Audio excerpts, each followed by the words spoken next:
नमस्कार। स्वागत है आप सबका एक बार फिर से हमारे YouTube चैनल एस्ट्रो नॉलेज के ऊपर। दोस्तों, आज के इस वीडियो में हम एक 35 वर्षीय व्यक्ति की जन्म कुंडली का अध्ययन करने वाले हैं, जिन्होंने अपने बर्थ डिटेल्स हमारे साथ शेयर किए हैं और एस्ट्रोलॉजी के माध्यम से अपने जीवन से जुड़े हुए प्रश्नों के उत्तर जानना चाहते हैं। आगे बढ़ने से पहले हर बार की तरह आप सबसे निवेदन है, यदि अभी तक आपने हमारे चैनल को सब्सक्राइब नहीं किया है तो आपसे सब्सक्राइब कर दें और बेल आइकन को दबाना ना भूलें। यदि आप सभी मुझसे कंसल्टेशन लेना चाहते हैं या संपर्क करना चाहते हैं तो स्क्रीन के ऊपर फ्लैश हो रहे व्हाट्सएप नंबर के ऊपर आप मुझसे संपर्क कर सकते हैं। सीधे आ जाते हैं आज के इस कार्यक्रम के ऊपर और आपके समक्ष में इनके बर्थ डिटेल्स को रख देता हूं। 30 जुलाई 1985 को इनका जन्म हुआ है। जन्म का समय है 6:10 सुबह के और जन्म का स्थान है हरियाणा। प्रश्नों की बात की जाए तो इन्होंने बताया कि ये मेडिकल रिप्रेजेंटेटिव हैं, अभी इनकी प्राइवेट नौकरी है। जानना चाहते हैं कि अपना काम कर सकते हैं या नहीं और उसमें कितनी सफलता मिलेगी और किस क्षेत्र में काम करना बेहतर रहेगा। बेसिकली बिजनेस के बारे में इन्होंने प्रश्न पूछा है कि बिजनेस करना कैसा रहेगा, अच्छा समय कब आएगा। पॉलिटिक्स के बारे में जानना चाहते हैं। धन को लेकर के कहते हैं कि करोड़पति बनना चाहता हूं, क्या उसके योग हैं अथवा नहीं है। और बाकी ये अपने मैरिटल लाइफ से और फैमिली लाइफ से काफ़ी खुश हैं। इसके अलावा भी इनके कई सारे प्रश्न हैं इनकम बढ़ाने को लेकर के, गोल्ड का व्यापार करने को लेकर के। तो इनके सभी प्रश्नों को हम विस्तृत तरीके से आखिर में लेंगे, लेकिन सबसे पहले इनकी लगन कुंडली को देख लेते हैं जो कि हमारे समक्ष है। 4 नंबर से इनकी कुंडली प्रारंभ होती है, यानी कि कर्क लग्न की इनकी कुंडली बन जाती है। चंद्रमा देवता धनु राशि में जाकर के विराजमान है। कर्क लग्न एवं धनु राशि की आपकी कुंडली बन जाती है। देखिए यहाँ पर स्वभाव में समझा जाए तो एक मिश्रित सा रिजल्ट देखने को मिलेगा, क्योंकि लग्न इस जातक का जो है वो जल तत्व का है और राशि यहाँ पर अग्नि तत्व वाली है। धनु राशि अग्नि तत्व प्रधान है, तो वहीं लग्न यहाँ पर जो कर्क है वो जल तत्व का बन जाता है। तो जातक के स्वभाव में कहीं ना कहीं मिश्रित परिणाम देखने को मिलेगा और कई बार जो है अग्नि तत्व वाला प्रधान भी देखने को मिलेगा इनके स्वभाव में। कर्क लग्न वाले जातकों के बारे में बार बार मैं कहता हूं, ऐसे लोग शांत स्वभाव के होते हैं, इमोशनल होते हैं, भावना प्रधान होते हैं, परिवार को साथ लेकर के चलने वाले होते हैं। और वहीं धनु राशि की बात की जाए तो ऐसे लोग अच्छे और उच्च विचारों वाले होते हैं, क्योंकि ये देवगुरु बृहस्पति की राशि बन जाती है। ऐसे लोग अपने लक्ष्य की तरफ अडिग रहते हैं, किसी का अहित नहीं चाहते हैं ऐसे लोग, और बिल्कुल गोल के ऊपर इनका फोकस होता है। और इसी वजह से धनु लग्न और धनु राशि वाले लोग जीवन में बहुत सफलता प्राप्त करते हैं। सबसे अच्छा गुण ये होता है धनु लग्न वाले जातकों का, गोल के ऊपर फोकस रहना और अच्छे कर्म करना। इनकी कुंडली में समझा जाए तो लग्न का मान 18 डिग्री का है। लग्न के पास बलाबल बहुत बढ़िया है। लग्नेश चंद्रमा 6ठे भाव में जाकर के बैठे हुए हैं। जीवन में संघर्ष करवाएंगे ये चंद्रमा और स्वास्थ्य खराब नहीं करेंगे चंद्रमा। वरन मैं आपको ये बोलूंगा कि चंद्रमा ये चाहते हैं कि आप अपने स्वास्थ्य को बेहतर रखने के लिए अपने फिटनेस के ऊपर ध्यान दीजिए। लग्न की तरफ वापस आ जाते हैं। सूर्य और मंगल यहाँ पर लग्न में बैठे हुए हैं। सूर्य और मंगल की युति पराक्रम योग बनाती है। लग्न में ये बैठा हुआ है। देखिए, सूर्य और मंगल साथ में बैठ जाएं लग्न में तो हम ये कहते हैं कि जातक बहुत गुस्से वाला होगा। लेकिन यहाँ पर एक और पेच है। पेच ये है कि ये जल तत्व राशि में ये योग बन रहा है। ये जो योग है मंगल सूर्य का, ये जल तत्व राशि में बन रहा है। मान लीजिए कि ये सिंह राशि में या फिर मेष राशि में बनता तो ये जो जातक है ये अत्यधिक गुस्सा करने वाले होते। लेकिन यहाँ पर जल तत्व प्रधान, जैसे मैंने कहा कि ऐसे लोग बहुत ज्यादा गुस्से वाले नहीं होते हैं। फिर भी यहाँ पर मंगल सूर्य का कॉम्बिनेशन जो है लग्न में, ये अग्नि के प्रभाव को बढ़ाने वाला होगा। इस कुंडली में मंगल जो है वो दशमेश और पंचमेश योग कारक मंगल लगन में बैठा है, अस्त का है और नीच की राशि में भी है। मंगल अस्त के हैं, नीच की राशि में भी है। देखिए, शनि के केंद्र में होने की वजह से मंगल की नीचता पहली बात भंग हो जाएगी, तो नीच वाली बात यहाँ पर हम रहने देते हैं। दूसरा, ये मंगल अस्त का हुआ है, निश्चित रूप से इसका बल कमजोर होगा। तो इस मंगल का फलित हम ये करेंगे कि ये मंगल करियर में आपको सफलता तो देगा, लेकिन आपकी गाड़ी जो है ना वो धीरे धीरे आगे बढ़ेगी। आपकी गाड़ी धीरे धीरे आगे बढ़ेगी। अचानक से ये मंगल आपको बड़ी सफलता नहीं दिलवाएगा, या फिर आप ये कह सकते हैं कि जीरो से आपको स्टार्ट करके फिर आगे बढ़ना पड़ेगा। तो मेहनत करिए और मंगल को बेहतर कर सकते हैं तो बेहतर करने की कोशिश जरूर करिए। यहाँ पर लग्न में मंगल देवता बैठे हुए हैं 9 डिग्री के साथ यहाँ पर मंगल है और वृद्ध अवस्था के ये मंगल माने जाएंगे। लग्न में बैठ करके ये जातक ये मंगल आपको साहसी भी बनाते हैं, सूर्य की बात कर लेते हैं। 13 डिग्री के साथ सूर्य यहाँ पर बैठे हुए हैं। युवावस्था का ये सूर्य है। लगन में बैठ करके आपको धन की प्राप्ति करवाने वाला होगा, क्योंकि ये धनेश बनते हैं इस कुंडली में, तो धन की प्राप्ति ये सूर्य आपको करवाने वाले होंगे और पैतृक संपत्ति वगैरह का लाभ भी दिलवाएंगे। व्यक्तित्व को भी ये सूर्य बढ़िया बनाने वाले होंगे। गुरु की दृष्टि पड़ रही है इस मंगल एवं सूर्य के ऊपर, तो ये भी काफी अच्छा है, क्योंकि मंगल और सूर्य की नेगेटिविटी को, क्योंकि इनका स्वभाव होता है तेज, क्रूर ग्रह है ये, इस वजह से इनमें तेज पाया जाता है, उसको कंट्रोल करेगी गुरु की दृष्टि। तो जो गुरु की दृष्टि लग्न के ऊपर पड़ रही है वो काफी बढ़िया है आपके लिए। यहां पर सूर्य बैठ करके आपको तेज देंगे, साहस देंगे, धन देने वाले होंगे, आपकी पर्सनालिटी को बढ़िया बनाने वाले होंगे। सप्तम भाव के ऊपर सूर्य और मंगल का जो प्रभाव है वो वैवाहिक जीवन में इस बात को दर्शा रहा है कि पत्नी पढ़ी लिखी होंगी, समझदार होंगी। हाँ, सूर्य और मंगल अग्नि तत्व वाले ग्रह हैं, तो लड़ाई झगड़े के योग बन जाते हैं। हालांकि गुरु सप्तम में बैठा हुआ है उसको ठीक रखने के लिए। आगे बढ़ जाते हैं, कुंडली के द्वितीय भाव को देखते हैं। बुध दूसरे खाने में बैठे हुए 1 डिग्री के साथ बाल अवस्था में यहाँ पर बुध बैठा हुआ है। तृतीयेश एवं द्वादशेश है बुध, देखिए तृतीयेश एवं द्वादशेश है बुध, जाकर के धन भाव में बैठे हुए हैं। देखिए विदेश से जुड़ करके आप धन लाभ कर सकते हैं, फॉरेन से जुड़ करके आप धन का लाभ उठा सकते हैं, इंपोर्ट एक्सपोर्ट से जुड़ करके धन का लाभ उठा सकते हैं। इसके अलावा सेविंग्स का बहुत ध्यान रखिए, क्योंकि खर्च भाव का स्वामी है बुध और जाकर के आपके सेविंग के भाव में बैठा हुआ है। इसका मतलब है कि धन आएगा तो वो सेव नहीं हो पाएगा, तो धन की सेविंग्स का ध्यान रखिए आप। बुध यहाँ पर बैठे हुए हैं, वाणी वगैरह के लिए बुध का दूसरे खाने में बैठना काफी अच्छा माना जाएगा। आप अपनी बातों से सामने वाले को प्रभावित कर सकते हैं, लेकिन जो मनी मैनेजमेंट है वो आपको जरूर सीखना चाहिए। मंगल की दृष्टि 8वें भाव के ऊपर पड़ेगी। स्किन डिजीज का ध्यान रखिए और सबसे इंपॉर्टेंट धन का ध्यान रखिए। कुंडली के चौथे खाने के ऊपर देखते हैं तो शनि एवं केतु यहाँ पर बैठे हुए हैं। शनि केतु की युति आमतौर पर हम इसको श्रापित दोष भी कहते हैं, लेकिन यहाँ पर शनि उच्च का बैठा हुआ है। उच्च का शनि यहाँ पर शश नामक महापुरुष योग बना देंगे। शश योग चौथे खाने में बनना ये कुछ हद तक अच्छा भी है, कुछ हद तक बुरा भी है। मैं समझाता हूँ कैसे। शनि यहाँ पर उच्च के बैठे हुए हैं, भौतिक सुखों में ये आपको वृद्धि कर देंगे। प्रॉपर्टी का सुख, वाहन का सुख, ये सारा सुख शनि आपको देने वाला होगा। लेकिन इस कुंडली में शनि सुखेश भी है और वो माफी चाहूंगा, शनि सप्तमेश भी है और अष्टमेश भी है, यानी पूर्ण रूपेण मारक ग्रह है। शनि जाकर के सुख भाव में बैठा हुआ है, वो भी केतु के साथ। कुछ मामलों में ये शनि टेंशन देगा, माता से संबंधित सुखों में ये शनि केतु कमी करेंगे। और साथ ही साथ यहाँ पर जो शनि का कॉम्बिनेशन है कुंडली के चौथे भाव में, वो माता के स्वास्थ्य को खराब कर सकता है, तो इस बात का ध्यान रखिए।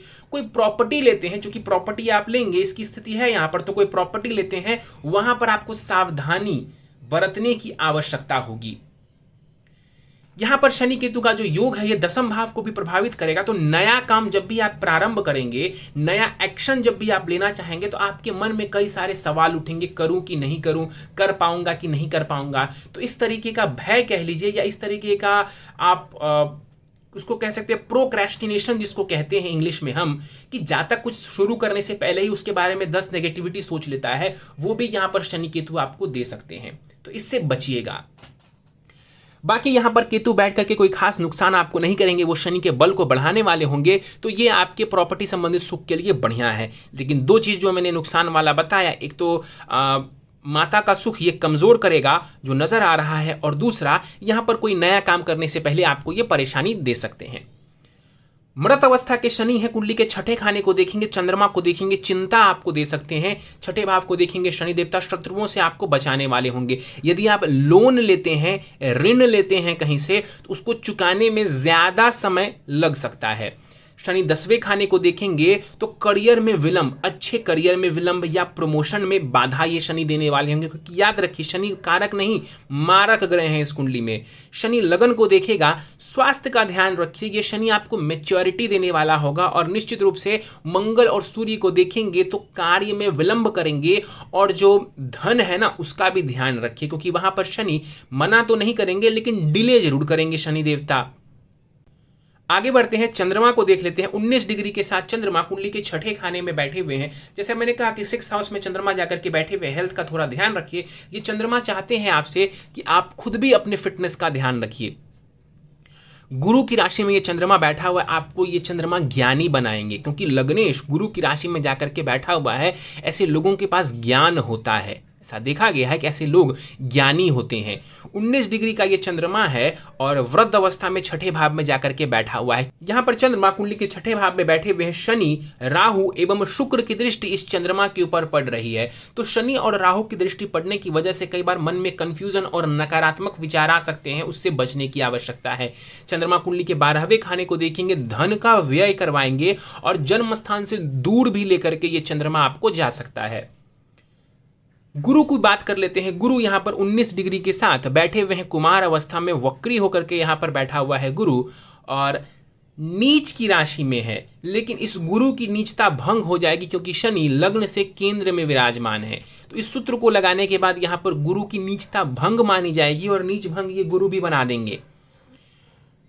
इस गुरु को समझा जाए, विवाह भाव में ये गुरु बैठे हुए हैं और यहां पर ये आपके वैवाहिक जीवन में कोई ज्यादा परेशानी तो उत्पन्न नहीं करेंगे, लेकिन फिर भी आपको खुद से अपने वैवाहिक जीवन का ध्यान रखने की आवश्यकता पड़ेगी। कोई गलती या कुछ परेशानी अगर आप अपनी तरफ से डालते हैं तो यह वैवाहिक जीवन को खराब कर सकता है, क्योंकि गुरु नीच के होके, वक्री होके सप्तम में बैठे हुए हैं। तो ये क्रिटिकल बनाता है इस भाव को, अच्छा या बुरा नहीं, ये एक क्रिटिकल सिचुएशन एक बना देता है यहां पर।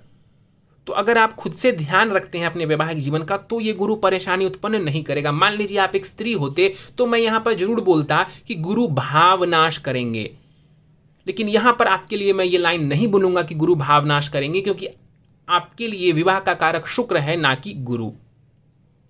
यहां पर गुरु नीच के बैठे हुए हैं, षष्ठेश एवं भाग्येश है गुरु। देखिए, पत्नी के आने के बाद भाग्य ज्यादा सहयोग करेगा, पत्नी के माध्यम से भी भाग्य आपका सहयोग करने वाला होगा, लेकिन साथ ही साथ यहां पर पत्नी के स्वास्थ्य का ध्यान रखिए। क्यों कह रहा हूं? क्योंकि रोग भाव का स्वामी गुरु पत्नी के भाव में जाकर के बैठा हुआ है, तो पत्नी के स्वास्थ्य का आपको ध्यान रखना चाहिए। यहां पर बैठ करके गुरु आपको खूब सारा धन देने वाला होगा, क्योंकि ये जो है सप्तम भाव है, ये काम त्रिकोण में आ जाता है। यहां से बैठ करके गुरु सप्तम से बैठ करके लाभ भाव को देखेंगे तो धन का लाभ देंगे, लगन को देखेंगे तो व्यक्तित्व को बढ़िया बनाएंगे और आपको फैट दे सकते हैं, मोटापे की प्रवृत्ति गुरु देते हैं।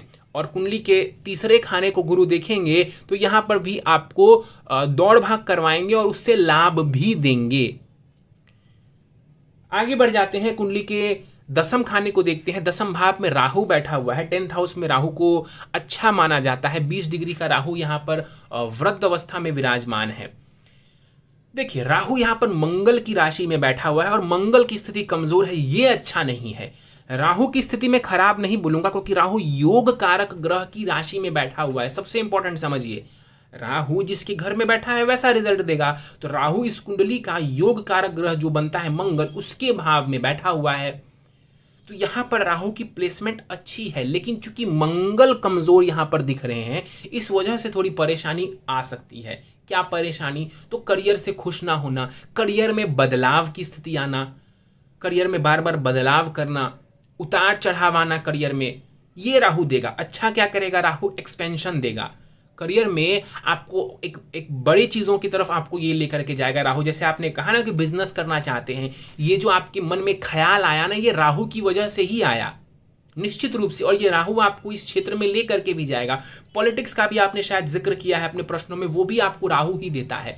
दसम भाव में बैठा हुआ राहु व्यक्ति को राजनीति से जोड़ता ही जोड़ता है, प्रत्यक्ष अथवा अप्रत्यक्ष रूप से जोड़ता ही जोड़ता है। यहां पर बैठा हुआ राहु राजनीतिक लोगों के साथ उठ बैठ देता है, यानी कि आपके कॉन्टैक्ट्स जरूर रहेंगे, भले ही आप राजनीति में डायरेक्टली मौजूद ना हो, लेकिन आपकी एक पैठ हो, आपकी दोस्ती हो राजनीतिक दलों से, उनके लोगों के साथ, ये संभव है। दसम भाव में राहु बैठे हुए हैं, करियर में उतार चढ़ाव देंगे। कुछ ऐसा करियर रखिए जिसमें कि उतार चढ़ाव की पॉसिबिलिटी वैसे ही बनी रहे। राजनीति के लिए इस राहु को मैं अच्छा कहूंगा। इस राहु का और भी अच्छा रिजल्ट चाहते हैं तो मंगल को जरूर बेहतर कीजिए। 20 डिग्री के साथ राहु बैठे हुए हैं, कुंडली के द्वितीय खाने के ऊपर राहु की दृष्टि पड़ेगी। धन का ध्यान रखिए, क्योंकि राहु उतार चढ़ाव जरूर देंगे, तो धन का ध्यान रखेंगे, सहेज के चलेंगे तो राहु धन देने वाले होंगे। चौथे खाने के ऊपर राहु की दृष्टि पड़ेगी, ये राहु आपको भौतिक सुखों में मदद करने वाला होगा। और कुंडली के छठे खाने के ऊपर जो राहु की दृष्टि पड़ेगी, ये चंद्रमा को देखेंगे तो जैसा मैंने कहा कि मन में कुछ कंफ्यूजन आपको ये राहु देने वाला होगा। मैं ये करूं कि मैं ये करूं, मैं इसका सुनूं कि मैं उसका सुनूं, ये स्थिति देखने को आपको मिल सकती सकती हैं जो राहु चंद्रमा को आपके देख रहे हैं। आगे बढ़ जाते हैं, शुक्र को देखते हैं। 2 डिग्री के साथ शुक्र कुंडली के 12वें खाने में बैठे हुए हैं। बाल अवस्था का ये शुक्र है और 12वें भाव में शुक्र कारक हो जाते हैं। खास करके यहां पर बैठा हुआ शुक्र जातक को स्त्री सुख देता है, क्योंकि ये जो कुंडली का 12वां भाव होता है ना, ये इस तरीके के सुखों के लिए देखा जाता है। यहां से हम विवाह के बाद के सुखों को देखते हैं, बेड प्लेजर्स को देखते हैं। तो शुक्र का यहां पर होना आपके लिए अच्छा है, विवाह सुख के लिए, स्त्री सुख के लिए। हाँ, कुंडली के 12वें खाने में जो शुक्र बैठे हुए हैं ये धन का व्यय दर्शा रहे हैं। आप अपने भौतिक सुविधाओं के लिए, आप अपने खुशियों के लिए धन का व्यय करेंगे, तो खर्चों के ऊपर लगाम लगाइए। मैंने ये आपको पहले भी सुझाव दिया है।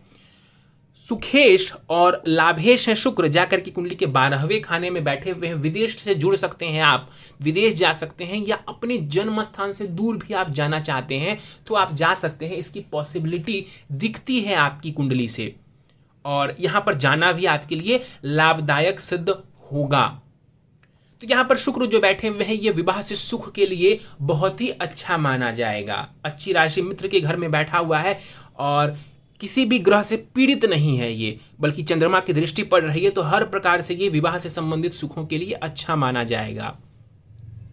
शुक्र की दृष्टि जो कुंडली के 6ठे खाने के ऊपर पड़ेगी तो ये जो है आपको शुक्र से जुड़े हुए रोग दे सकता है, जैसे कि मधुमेह वगैरह दे सकता है। उसका आपको ध्यान रखने की आवश्यकता है। इसके अलावा आपके ऊपर 7.5 का आखिरी चरण चल रहा है, और चूंकि अभी जो शनिदेव हैं वो मकर राशि में गए हुए हैं, आप धनु राशि के व्यक्ति बनते हैं। अभी शनि का जो गोचर है वो मकर राशि से हो रहा है, तो अभी आपके ऊपर 7.5 का तीसरा चरण चल रहा है। तो अभी आपके जो काम है वो थोड़े स्लो होंगे। ऐसा मत समझिएगा काम नहीं होंगे, काम थोड़े स्लो गति के साथ होंगे, लेकिन आपके काम होंगे। और अब 7.5 उतर रहा है, आखिरी चरण है, तो ये आपके लिए ज्यादा नुकसानदायक नहीं होगा। राहु की दशा आपको चल रही है जो कि 13 अगस्त 2037 तक रहेगी, यानी राहु की दशा आपको प्रारंभ भी हुई है। राहु में राहु अभी चल रहा है जो कि 26 अप्रैल 2022 तक रहेगी। देखिए, राहु की महादशा में राहु की अंतर्दशा चल रहा है इस वक्त, तो बड़े बदलाव से बचिए। आनन फानन में आकर के कोई बड़ा निर्णय मत लीजिए, कम से कम 26 अप्रैल 2022 तक तो बिल्कुल मत लीजिए। उसके बाद ले लीजिएगा, मई 2022 को ले लीजिएगा नया निर्णय, बड़ा निर्णय, लेकिन 26 अप्रैल 2022 तक कोई बहुत मेजर निर्णय मत लीजिए। ये राहु बेसिकली अभी आया है तो ये आपको दौड़ाएगा, भगाएगा, चीजों में कंफ्यूज करेगा, उलझन देगा आपको ये राहु। तो इससे अभी बचिए, यहां वहां दौड़ भाग मत करिए। जितनी शांति से आप रह सकते, कुछ नया मत करिए, कुछ नहीं सोचना है आपको। 1 साल का भी करीब समय, उससे भी कम का समय बचा हुआ है। इस राहु में राहु को निकल जाने दीजिए। उसके बाद कुछ नया करना चाहते हैं, कुछ बड़ा छोटा जो करना चाहते हैं उसके बाद कीजिए, आपके लिए वो बेहतर रहेगा।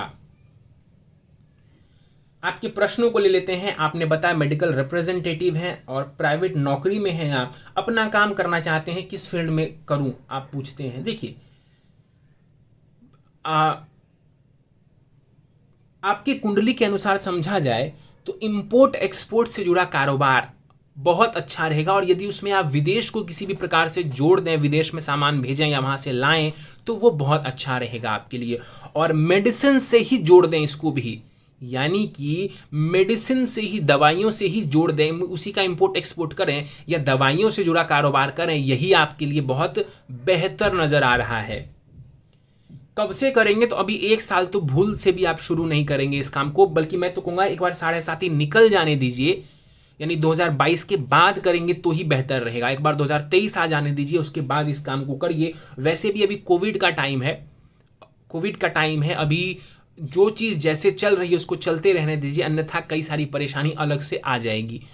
तो अभी आपकी कुंडली से भी और अभी जो देश दुनिया में सिचुएशन है उसके अनुसार भी मैं आपको कह सकता हूं अभी परिवर्तन मत करिए, कम से कम 1 साल तो सोचिए भी मत इसके बारे में, उसके आगे कर लीजिए। गोल्डन पीरियड कब स्टार्ट होगा आप जानना चाहते हैं। देखिए, गोल्डन पीरियड की बात की जाए तो 2023 से आपका अच्छा समय आने वाला है। 2023 से जो गुरु की अंतर्दशा आपको आएगी, राहु की महादशा में गुरु की अंतर्दशा, वो समय आपको कुछ नया सिखाएगी, कुछ नई चीजें देगी, और उस समय आपको लाभ भी होगा। बिजनेस वगैरह के लिए कुछ करना चाहते हैं तो राहु में गुरु की जो अंतर्दशा है वो व्यापार में आपकी विशेष रूप से सहायता करने वाला होगा।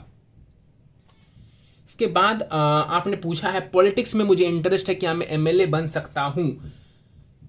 देखिए, राहु दसम में है, मैंने पहले ही कहा राहु दसम में होता है तो जातक को पॉलिटिक्स की तरफ ये रुचि दिलवाता है। 10th में राहु है, जुगाड़ से आप एंट्री मारिए। जुगाड़ से कहने का मतलब है कि सीधा सीधा ना जा करके धीरे धीरे उसमें स्टेप डालिए, कॉन्टैक्ट्स बढ़ाइए, अपने कॉन्टैक्ट्स बढ़ाइए और जुगाड़ के माध्यम से उसमें जाने की कोशिश करिए, आपके लिए लाभदायक सिद्ध होगा।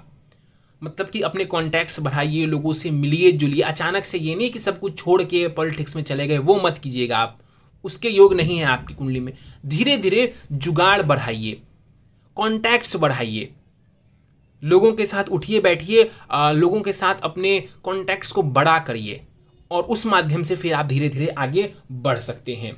जहाँ तक एमएलए बनने की बात है, मैं ना नहीं बोलूँगा, लेकिन उसमें अभी समय है, उसके लिए आपको काफ़ी मेहनत लगेगी और सबसे इंपॉर्टेंट उसके लिए आपको अपने मंगल को बेहतर बनाना पड़ेगा। कुंडली में करोड़पति बनने का योग है या फिर नहीं? कुंडली में करोड़पति बनने के लिए जहां तक देखा जाए तो धन भाव को हम देखेंगे। देखिए, ये है लाभ का भाव जो आप अर्निंग करेंगे और ये भाव है आपके धन का भाव। लाभेश जो शुक्र है वो जाकर के कुंडली के 12वें भाव में बैठे हुए जो कि व्यय का होता है, इसको बहुत अच्छा मैं नहीं बोलूंगा।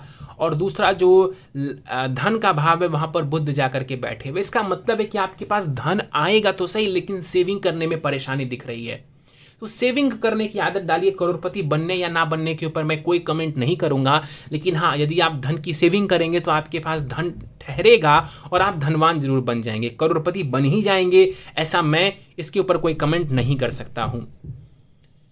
पत्नी गवर्नमेंट जॉब में है, 2 बच्चे हैं, मैरिटल लाइफ अच्छी चल रही है, बढ़िया स्थिति है। शुक्र का अच्छा होना आपके लिए बहुत काम आया, क्योंकि कुंडली के 7वें भाव में समझा जाए तो यहाँ पर गुरु वक्री हैं, नीच के हैं, तो ये थोड़ी परेशानी दे सकते थे। लेकिन शुक्र की स्थिति, क्योंकि शुक्र पत्नी कारक ग्रह, स्त्री कारक ग्रह होते हैं, उसकी स्थिति आप बढ़िया है आपकी कुंडली में, तो ये काफ़ी अच्छा दिख रहा है। पत्नी के हेल्थ का ध्यान रखिए। और मैंने कहा आपको कि क्रिटिकल सिचुएशन है 7वें भाव में गुरु की, तो हमेशा ही अपने वैवाहिक जीवन को बढ़िया बनाए रखने की कोशिश अपनी तरफ से भी कीजिए। इसके बाद आपने बोला आसमान की ऊंचाई चाहिए, तरक्की के लिए मैं क्या करूं, मेडिसिन की कंपनी खोलना चाहता हूं। देखिए, आपने प्रश्न पूछा और उस प्रश्न के बाद आपने खुद ही उत्तर दे दिया।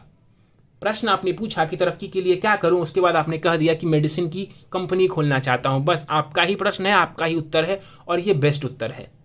मेडिसिन से जुड़िए, बढ़िया लाभ देगा। मेडिसिन से जुड़ना आपके लिए बढ़िया है। अभी जो मैंने कहा 1-2 साल रुक जाइए, इस दौरान आप इस बिजनेस को जानिए, इस बिजनेस को सीखिए कि कैसे करेंगे। जब इसको करने वाले होंगे, तो जब अभी आप नहीं शुरू कर रहे हैं, कोविड का टाइम है, या मैंने अभी आपको कहा कि 1.5 साल बाद करिए, 2023 से करिए, तो तब तक बैठे मत रहिए, इसको सीखिए कि ये काम कैसे होता है, क्या प्रोसेस है इसमें, इस चीज़ को सीखिए। ये आपको बहुत काम आएगा, बहुत ज़्यादा काम आएगा। तो इसको, इस समय को इग्नोर मत करिए, अभी सीखिए। और जहाँ तक ऊंचाइयों का सवाल है, राहु ये थॉट आपको देता है कि मुझे आसमान की ऊंचाई पर जाना है, मुझे यहाँ जाना है, और ये राहु आपको ले जाने में भी सक्षम दिखता है। लेकिन भरसक प्रयत्न कीजिए, खूब सारी मेहनत करिए। ये राहु कई बार आपको ऊपर नीचे ले जाएगा, तो जब ऊपर जाएंगे तो ज़्यादा ईगोइस्टिक नहीं होंगे, और जब नीचे आएंगे तो अपने कॉन्फिडेंस को लूज नहीं करेंगे। कहने का मतलब है कि जब कोई बिजनेस शुरू करिएगा तो वहाँ पर आपको डर भी लगेगा, ऐसा भी लगेगा कि कहीं मैं फेल ना हो जाऊँ, तो डरिएगा मत, डरिएगा मत, हौसले से काम लीजिएगा, आपका काम होगा। गोल्ड का कारोबार कैसा रहेगा? मेरे हिसाब से वो ज़्यादा बेहतर नज़र नहीं आ रहा है। इनकम बढ़ाने के उपाय आपने पूछे हैं, वो मैं आखिर में आपको दे दूंगा। आपकी इस वक्त मेरे सामने नवमांश और दशमांश दोनों ही कुंडली है। नवमांश कुंडली की मैं बात कर लेता हूं। नवमांश कुंडली आपकी 9 नंबर से प्रारंभ होती है, यानी कि धनु लगन की बन जाती है। 7म में गुरु जाकर के बैठे हुए हैं, ये विवाह के लिए काफी अच्छा है। साथ में शनि भी हैं। शनि जब भी 7म में होते हैं, विवाह में एक स्टेटस देते हैं, यानी कि विवाह में आपको एक तरीके से एक इज्जत भी मिलेगा। आपको कोई देख करके भी आपके आप जैसे कपल को बेहतर कहेगा, अच्छा कहेगा। और दूसरा, यहाँ पर जो गुरु बैठे हुए हैं लग्नेश होकर के 7म में, ये भी काफी अच्छा है नवमांश कुंडली के हिसाब से। पत्नी के हेल्थ का ध्यान रखिए, ये मैं फिर से बोलूंगा। और दूसरा, बाकी सारे ग्रहों की स्थिति मुझे नवमांश में बढ़िया नजर आ रही है। शुक्र वहां पर स्वग्रही हो रहे हैं, ये बढ़िया है। सूर्य नीच की राशि में नवमांश कुंडली में जाकर के बैठा हुआ है, और वो भी राहु के साथ। और सूर्य धनेश है आपका, तो धन के लिए जो मैंने कहा आपको कि अपने धन की सेविंग्स का ध्यान रखिए, वो आपके लिए बहुत ज़रूरी है। और वो भी तब जब आप चाहते हैं कि आप धनवान बने, तो धन का मैनेजमेंट करना, मनी का मैनेजमेंट करना आपको सीखना होगा। D10 चार्ट के बारे में बात कर लेते हैं। दशमांश कुंडली आपकी जो है वो कन्या लग्न की बन जाती है और वहाँ पर ग्रहों की स्थिति जो है इस बात को दर्शाती है कि व्यापार करना आपके लिए ज़्यादा बेहतर है, पहली बात। और दूसरा, विदेश से जुड़ करके कोई काम करेंगे तो बहुत आपको फल मिलेगा उस काम का। ठीक है, तो 2 लाइन मैंने आपके D10 चार्ट के बारे में कहा जो कि बहुत इंपॉर्टेंट है आपके लिए, कि व्यापार करना बेहतर है आपके लिए, और दूसरा विदेश से जुड़ करके काम करेंगे तो वो भी काफ़ी अच्छा लाभ आपको देता हुआ दिख रहा है।